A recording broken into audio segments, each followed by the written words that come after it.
Hello guys, কেমন আছো তোমরা? আশা করি সবাই খুব ভালো আছো, আমিও ভালো আছি। তো সকাল সকাল মাঠে চলে এসেছি। দেখে নাও, এখানে আমাদের সর্ষে ছিল। সর্ষে তো কেটে নেওয়া হয়ে গেছে ঘরে।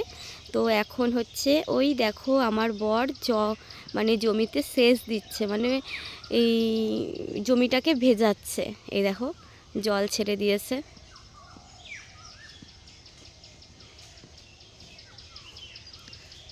আর চারিদিকে ফসল আর ফসল। সব সর্ষে কাটা হয়নি, ওইদিকে এখন অনেক সর্ষে রয়েছে। এখন আস্তে আস্তে সবাই সর্ষে কাটছে। আর আমাদের বাড়ির চাষি ভাই এখন বাড়িতে যাবে চা খেতে। তো সবাই খুব ভালো থেকো, সাবধানে থেকো।